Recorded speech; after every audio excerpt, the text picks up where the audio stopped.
Healers. This is going to be a good one. Now, this isn't an exhaustive list of everything that each of the 5 healers bring. And I know what you're thinking. You're like, 5? Well, no, there's only 4. Shaman, Paladin, Priest, and Druid. But you're forgetting about Rogues. Now, Rogues with bandages, we're going to include them in there as well because they've got to be useful at something in TBC. Shots fired. There can't be a single Rogue that subscribes to this channel, surely. And I don't mean it. Rogues are useful, honestly. But, anyway... No, in all seriousness, no, we are only looking at 4 healers. I mean, but, you know, if I had a magic wand... That was weird. I was going to say, I would wave it in front of all the rogues and warriors in TBC and turn them all into warlocks. But, look, anyway, we're gonna have a look at what healer might be best for you, what each of them bring, and hopefully it'll help you make a decision on what healer you potentially want to be in TBC. The situation is quite similar to tank. So if you watched the tank FAQ video that I put out a couple of days ago, then go check it out. Obviously, I'll put a link in the description. And we sort of came to the conclusion that they're all needed. You know, they've all got their place in raids and what they excel at and what they're not so good at. And that's exactly the same for the healers. Look, before we get any further, obviously make sure you like, subscribe, you know, ring the bell. Jump on our Discord server. Link is also in the description below. It's a growing community. It's going to be a great place to be in the build-up to TBC and in TBC. Obviously, come follow me over on Twitch, Scottejaye87. And lastly, I've got 2 other YouTube channels that I've started recently. Again, both links are in the description, or you can find it on the main homepage. One's like a Scottejaye IRL, so it's me just doing stuff outside of gaming. And then there's SJ Gaming Live, which I'm sort of putting live gameplay of a different game and doing hardware reviews, game reviews, that sort of thing. But they're both new, so they're going to grow. Maybe you can help me grow all 3 of these channels at the same time. That'd be lovely. But getting into the nitty-gritty of it. So early on, like Tier 4 and sort of the beginning of Tier 5, you're probably going to favour tank healing. Towards the end of Tier 5 and then throughout Tier 6, there's a lot more raid damage. So the tank healing is not quite as important. You know, the raid healing is. So now you're looking at sort of Resto Shamans and Holy Priests, you know, absolutely stomping all over everybody. Think about the Paladin, like the Holy Paladin. Now, you're going to probably want 1 or 2. I'd probably say 1, because you're probably going to have a Prot Paladin, a Rep Paladin, a Holy Paladin. You know, at least that way you get 3 blessings. You know, you've got your Holy Paladin, who's primarily going to be your tank healer, because that's their major strength. You know, their big strength is being able to do high HPS on a single target with relatively little mana issues. But obviously on top of that, like I said, they've got blessings, they've got lay on hands for that sort of clutch heal when your tank's just about to die. Bubble, where they can potentially not move. You know, if healing on the tank is starting to become an issue, but they're stood in something bad, they don't have to waste that time moving from one spot to another. They can just stand in it for 12 seconds. Well, maybe not 12, because you're going to probably want to get out of it before your bubble runs out. But, you know, you can just stand in it, take whatever it is, because it's not going to hurt you with your bubble on, and you just carry on pumping heals into the tank. It's the toolkit of the Paladin. Even though they've not got a massive variety of heals, have they? Let's face it. You've got Flash of Light and Holy Light. We're not even really going to talk much about Holy Shock, because you're going to use it next to never. All right, maybe if you're moving and someone really needs a heal, but the majority of the time it's just going to be Holy Light, Flash of Light, and you'll be using multiple ranks of Holy Light. Now, if you watch the Paladin podcast with Dr. Cal, we actually spoke about the 2 different healing styles for Holy Paladins in TBC. So it's like there is still a Flash of Light spam healing, you know, healing style, but it's not as effective as using Holy Light. You know, multiple ranks of Holy Light and then cancel cast. So, you know, if they've been topped off before your big Holy Light goes off, cancel it. It's not the spammy, smashing Flash of Light over and over again like it is in Classic that all you Holy Paladins are probably used to now. For me, I find Holy Paladin probably the most boring healer. You know, I know that's a very personal opinion. There's no reason other than the fact that you've only got those 2 heals. As we get through all the classes, you'll probably start to think, well, actually, it doesn't matter whether you've got 1 heal, 2 heal. You know, one of them's always going to be the strongest, and you're probably going to be spamming at the most, which is true. You know, you get to a point as a Resto Shaman where basically you'll just be chain heal spamming. You know, you're not really going to do a lot else other than spam chain heal. I think that's why I love Priests. You know, out of them all, Holy Priest is actually my preference. With a Holy Priest, you have got such a big toolkit. You know, you've got there's multiple ways to skin a cat, and you've got all of these things that you need to be using like either on cooldown or, you know, keeping sort of renew rolling on the tank, you know, down ranking greater heals. You might go circular healing, so now you've got that, you know, amazing instant cast AoE raid heal, prayer of healing. You know, you can bubble people. It's, you know, if they're about to die, bang, quick, you know, get a power word shield on them and potentially save them from death. I mean, there is just so much that you can do. If you die, you can still carry on healing because you've got Guardian Spirit. Ideally, you don't want to die, obviously. But if you do, you know, that's another... It could be potentially right at the end of a fight, and actually, it's better that you're dead because you're completely there's no mana tides, you know, maybe you've even got Soul Stone on you, which is even better, you know. The way you play a priest, really, I think it's got the highest skill cap out of all of the healers. And I know, again, like I said in the DPS video, everyone thinks that their class is the hardest to play, but I genuinely believe that the Holy Priest, having healed on all 4 of these at some point, I definitely think the Holy Priest gets the hardest time. You know, you can do really good AoE heals and you can do really good single target heals, but you probably don't excel at either. And what I mean by that is, you know, the AoE from like chain heal spamming for the raid is arguably better than that of a Holy Priest, you know, at raid healing.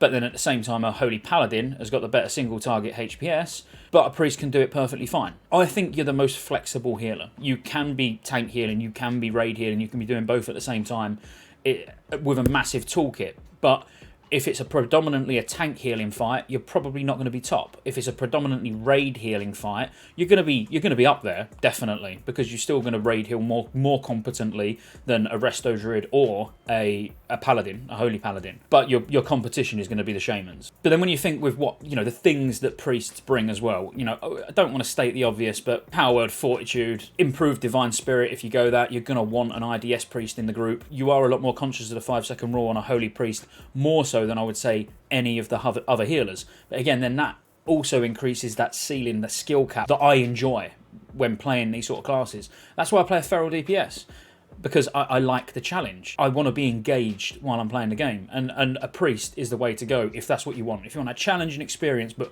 ultimately really rewarding, then go priest, because you will see loads of priests going from classic into TBC stuck in that classic healing mentality, and you'll see the good priests from the bad priests, trust me. Now the Resto Druid. Resto Druid is a really good one because it's super strong. I know I don't want to touch on PvP too much, you know, it comes up naturally, I can't help it. But obviously they are the go-to healer for PvP arenas, specifically I'm talking about, obviously. Yes, you get HOTS, you get Life Bloom, which is absolutely amazing. You know, you're solid at tank healing, just keeping the tank just topped off, you know, keeping rejuve, 3 Life Blooms. You know, you can do that to 2 tanks, 3 tanks, what, you know, however many you want. Really strong just for sort of getting some HOTS on people and letting them tick. If you're playing with good healers, they'll let the Druid's HOTS tick, you know, and save their own mana, because they know if they look, you know, on their raid frames and see, yeah, you know, this guy's got a Life Bloom on him, he's on 90% health, just let the Life Bloom finish topping him off, then brilliant. Druids can really pump out big HPS. The problem is that's not how we play, is it? We see a Warlock as just life tapped, bang, quick, heal him. You know, don't worry about the Druid's HOTS. We just hill snipe constantly, which is when you'll see the Holy Paladins using Flash of Light. They'll Flash a Light, you know, just to quickly top these people off and run 90%, when there's actually no need. You know, let the Druid's HOTS do their work. But that's the tough time that you're going to have. And obviously you're going to do tons and tons of overhealing. But as long as you're not going that doesn't really matter too much. Plus you can't really help it anyway. But you can do some really nice, obviously quick, instant healing. You know, like clutch healing, where, you know, you can swift mend. You can nature swiftness into a big healing touch. You know, obviously swift mend I've mentioned, but yeah, it's really nice. And as a tree, you know, you are now going to buff the healing received by whatever group you're in based on your spirit. It basically, all the people in your party will get extra healing based on 25% of your total spirit. So yeah, if you've got 100 spirit, they're going to get an extra 25 plus healing on them, which, you know, is nice. Just going back very briefly, I just came to mind another question I get asked quite a lot about Fear Ward. So priests, by the way, if we go in at a 2.0, you still only are relying on your dwarf priests to have Fear Ward. Obviously now both factions have got Shaman Totem, so you've got Tremor anyway. Probably a little bit less important, but Fear Ward is obviously more reliable. So if we was to go in at 2.4.3, all priests will have Fear Ward. And last but certainly not least, obviously the Shaman. Now the Shamans are going to be they're going to be the healer that gets stacked. And I mean stacked. Because there's no reason not to. You know, they've got really strong single target healing. When I say really strong, not as strong as a paladin, obviously. But they've got chain heal. You know, they've got earth shield that they can put on the tank.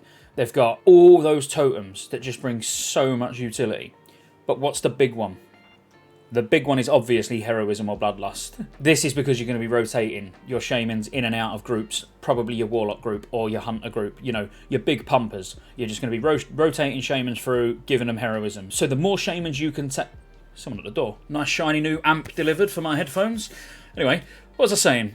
Shamans. So the more of them you can stack, obviously, the better. You don't want to miss out on important buffs or, you know, important utility that's going to be needed. So what I mean by that is obviously you're not just going to take, let's say you was rolling with 6 healers, you're not just going to take 6 shamans because you're now missing out on that big tank healing from your paladin and the blessings, you know, which is crucial. You're missing out on like IDS from your priests. You're missing out on that buff from the druids, you know, the resto druid, all the good stuff a druid brings. Now, out of them all, I hate saying it because obviously I'm a druid at heart. It's the resto druid that I would drop. You know, if I could take an extra shaman, the resto druid is probably the one that I would live without. I certainly wouldn't go without any priests or paladins, but I think you'll see it quite frequently where there's 4 shamans, 4 resto shamans in a group. And I'd say, why wouldn't you? Because if you're not wiping, so if the tank's not dying, the raid's not dying, then does it really matter what healing comp you've got? You might as well just bring the healers that bring the most to the raid, which is obviously all those totems, bloodlust, 4 earth shields. You know, there would be no reason not to. It'd be crazy not to. Other than the fact, if the content's really, really easy, then it's probably not going to matter. But it doesn't really matter how easy it is. You know, as in, if you could just go in with any random 25 people and kill the boss, you know, it's that easy. You know, everything's puggable, let's say. It would still be optimal to take more resto shamans over the other classes. Now, I don't want to put you off if you're playing priest, paladin, you know, druids, whatever. But, you know, the sad fact is it's quite similar to the DPS argument, you know, between like rogues, warlocks over rogues or hunters over warriors. You know, there is a meta. There is, you know, the better healing class that brings more to the raid. There's the better DPS classes that bring more to the raid. In the healing case, it is the shaman. Would I play a shaman? No, I would still go priest. Even though there's less spots, I would still go priest because I find it a more challenging, more rewarding way of playing. But let's face it, if you're good at your class, you're going to get a raid spot anyway. Because, let's say me, as the raid leader, I would take a really, really good resto druid over a mediocre resto shaman any day of the week. I would take a really, really good holy paladin over a mediocre shaman any day of the week. You know what I'm saying? So if you're good at your class and you understand your class, then it doesn't matter what healer you are, you'll get into raids. If we were to talk about some of the complexities of a shaman, that, you know, it's not an easy ride, I wouldn't say, as a resto shaman. Yeah, all right, you're going to use chain heal a lot and, you know, whatever else. I'm not saying they're going to be particularly difficult to play, but, you know, you need to know what totems to use at what time, making sure that they're actually in range of everyone in your party and they're always down. Managing your mana, obviously that goes without saying, all the healers will be doing that. But I think the totem management does add an extra layer of complexity, because if you're going to do it good, if a fear mechanic's going to come in and you're getting your totem down and other shamans ain't, then you're doing your job right. Switching to resistance totems when needs be. You know, it's all of these things that you need to manage. And then if you was to say you had drums as well, so if you was part of the drums rotation, yeah, from level working, now you've got to track that, as well as when is it your turn to use your own hero.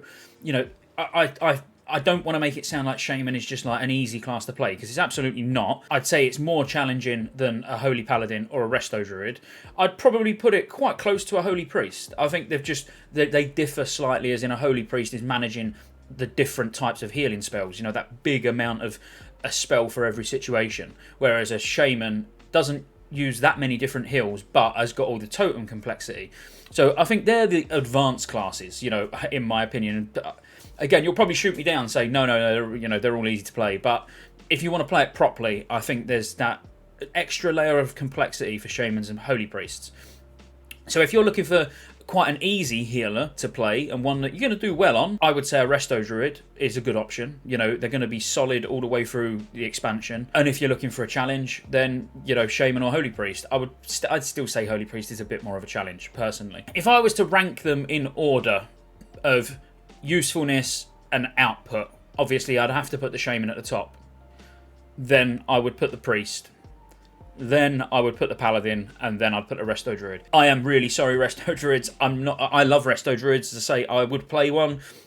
I don't think there's nothing wrong with them, and you'll have good Resto Druids that will top healing meters, definitely.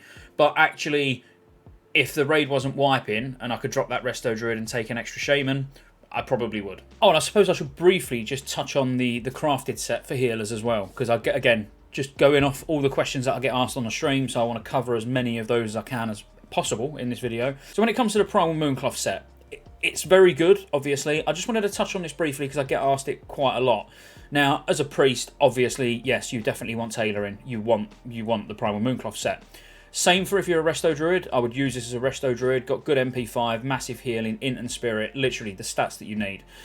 And for a Shaman as well, I would use this. So if you're a Shaman and you're not sure what to pair with your level work in, I would consider going tailoring, because you want mana per 5 as a Shaman. Now, obviously, it is a little bit lower on the primary stats, you know, the int and spirit that you get, and you're not really bothered about spirit as a Shaman, but you are getting that big mana per 5, a massive plus healing, which is going to be extremely helpful in the early stage of the game. Is it good for a Paladin? Yes, it is. But would I make it on a Paladin? I probably wouldn't bother, I'll be honest with you. The only reason I say that is, yeah, it's got massive plus healing. You're not going to get anything, you know, anything as good as it that quickly. But it's lacking intellect, and you want intellect, obviously, lots of it. It's lacking crit. You're not really bothered about MP5. You know, if you've got gear that's got MP5 on, then great. But you really want int crit. You know, they're the big ones you're looking for because of Divine Illumination. Obviously, when you crit, you get all that mana back from the heal. And the same with intellect. You know, the more intellect you've got, the more plus healing you get as well. So, proper min-max, go in for it. Yeah, as a Holy Paladin, you might want to get it. I wouldn't, as I say, but, you know, I just wanted to mention the Primal Mooncloth set because it is really strong for, obviously, all 4 healers, but I just feel like the Paladin's the one where I wouldn't invest in them 3 pieces early on. I know you can then get the White Mend as well. It just wouldn't be my recommendation. But if you're looking for absolute full pre-raid biss, then yeah, it's up there, obviously. But I still feel that you benefit from it far less than the other 3 healers. But that is just my sort of advice, my opinions on all 4 healing classes, and I hope this at least helps someone. But as I say, make sure you check me out over on Twitch, like, subscribe to the channel. It's growing phenomenally. Absolutely love you guys for the support, so just keep it up. And I'll see you on the next one.